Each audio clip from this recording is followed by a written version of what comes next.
Hi friends, welcome back to our study house. నేను మీ సందీప్. ఈ రోజు మనం ఈ వీడియోలో చాలా ఇంపార్టెంట్ ఇన్ఫర్మేషన్ అయితే చూద్దాం.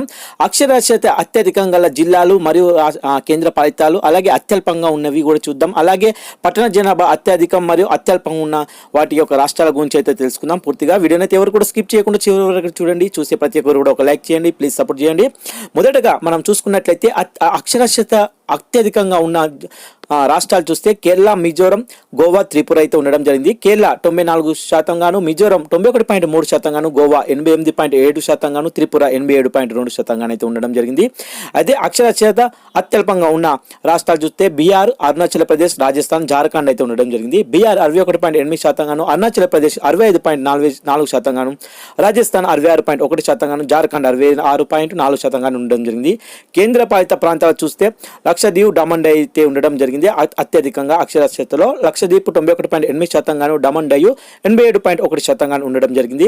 అత్యల్పంగా చూస్తే దాద్రా నగర్, పుదుచ్చేరి ఉండడం జరిగింది. దాద్రా నగర్ 76.2% గాను, పుదుచ్చేరి 85.8% గాను ఉండడం అయితే జరిగింది. ఆంధ్రప్రదేశ్ చూస్తే పశ్చిమ గోదావరిలో 74.6% గాను, కృష్ణ 73.7% గాను అత్యధిక అక్షరాస్యత ఉండడం జరిగింది.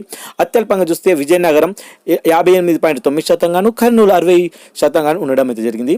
తెలంగాణ రాష్ట్రంలో చూస్తే అత్యధికంగా అక్షరాస్యత హైదరాబాద్లో 83.25% గాను, మేడ్చల్లో 82.48% గాను ఉండగా, జోగులాంబ గద్వాల్లో 49.87% గాను, నారాయణపేటలో 49.93% గాను అత్యల్పంగా అయితే ఉండడం జరిగింది. అదేవిధంగా సెర్చ్పూర్ మిజోరంలో 98.76% గాను అత్యధికంగా ఉండగా, అక్షరాస్యత అత్యల్పంగా అలీరాజ్పూర్ మధ్యప్రదేశ్ 36.10% గాను ఉండడం అయితే జరిగిందన్నమాట. ఇప్పుడు మనము ఈ యొక్క పట్టణ జనాభా అత్యధిక మరియు అత్యల్పంగా ఉన్న రాష్ట్రాల గురించి మనం అయితే చూద్దాం. మొదటగా రాష్ట్ర జనాభా పరంగా చూస్తే మహారాష్ట్ర, ఉత్తరప్రదేశ్, తమిళనాడు అయితే అత్యధిక పట్టణ జనాభా ఉండడం జరిగింది. మరి అత్యల్పంగా చూస్తే సిక్కిం, అరుణాచల్ ప్రదేశ్, మిజోరం అయితే ఉండడం జరిగింది. రాష్ట్రం శాతంగా పరంగా మనం చూసుకుంటే గోవా 62.2% గాను, మిజోరం 52.1% గాను అత్యధిక పట్టణ జనాభాగా ఉండడం జరిగితే, ఈ యొక్క అత్యల్పంగా చూస్తే హిమాచల్ ప్రదేశ్, బీహార్ 10% గాను, బీహార్ 11.3% గాను ఉండడం జరిగింది.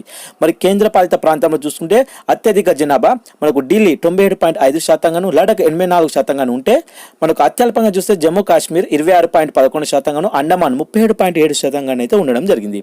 మరి ఏపీ జనాభా పరంగా చూస్తే అత్యధికంగా జనాభా విశాఖపట్నం 20.3 లక్షలు గాను, కృష్ణ 18.3 లక్షలు గాను ఉంటే, అత్యల్పంగా చూస్తే శ్రీకాకుళం 4.3 లక్షలు గాను, విజయనగరం 4.9 లక్షలు గాను ఉండడం అయితే జరిగిందన్నమాట. ఇప్పుడు ఆంధ్రప్రదేశ్ మనం శాతంగా చూస్తే విశాఖపట్నం 47.45% గా ఉండగా, కృష్ణ 40.8% గా ఉండడం జరిగింది అత్యధికంగా. అత్యల్పంగా చూస్తే శ్రీకాకుళం 16.16% ఉండగా, పశ్చిమ గోదావరి 20.2% అయితే ఉండడం జరిగింది. తెలంగాణ రాష్ట్రం జనాభా పరంగా మనం చూసుకుంటే హైదరాబాద్ 39.4 లక్షలు, మేడ్చల్ 22.5 లక్షలు ఈ యొక్క అత్యధిక పట్టణ జనాభా ఉండగా, అత్యల్పంగా చూస్తే ములుగు 11.4 వేలు, నారాయణపేట 41.7 వేలుగా అయితే అత్యల్పంగా పట్టణ జనాభా ఉండడం జరిగింది. అదే తెలంగాణ శాతపరంగా చూస్తే హైదరాబాద్లో 100% గాను, మేడ్చల్ 91.5% గాను అత్యధిక పట్టణ జనాభా అయితే ఉండడం జరిగింది. అదే అత్యల్పంగా మన పట్టణ జనాభా చూసుకుంటే ములుగు 3.9% గాను, వరంగల్ రూరల్ 7.0% గాను ఉండడం అయితే జరిగింది.